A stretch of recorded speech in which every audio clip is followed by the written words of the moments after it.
Tanda pasta. Yeah, I just always thought it was fun. I'm like with pasta brushing my teeth or something.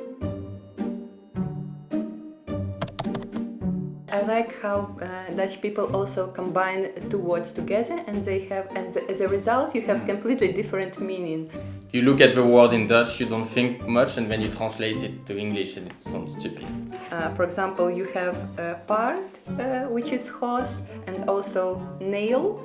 And nail part is hippopotamus, but if translated literally, it's just horse from the nail, from the African river. And it's really fun to discuss it with Dutch people because they don't realize it until they want to translate something to you, and then they start laughing out of the thing. I hope I'm saying it right. Kipvallen, like when you get goosebumps. When you get goosebumps. Oh, yeah. Kipvallen. Kippenvel. Kippenvel. Oh, I think kippenvel.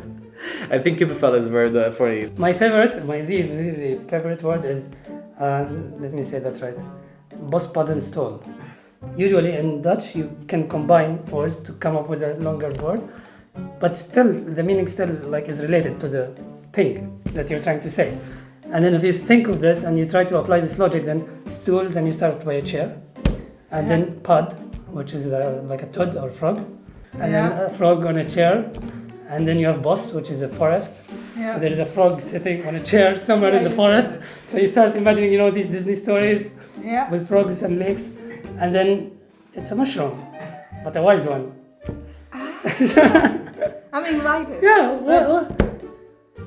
So I hear Dutch people have many words to describe bad weather. So one of them is pissweer. I have not seen that video yet. I actually find Dutch is quite, for me it's quite convenient. When you say huisdieren, it means a pet. Diertuin, like dierentuin. Dierentuin, yeah. Dierentuin is the zoo. So you have a garden with animals. Makes sense. Makes right? perfect sense. But when you say bodpadenstol, what happens then? My family always used pottekijker as like their go-to thing. So like for example, if you're cooking rice, the rice cooks in the steam. So if you lift the lid, then like it doesn't cook as well.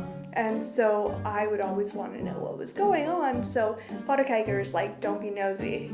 So like, don't look in the pot. So like I would open it up and my mom would be like, Amy, stop being a pottekijker. Boodschappen and boodschap and schap. So schap is a sheep.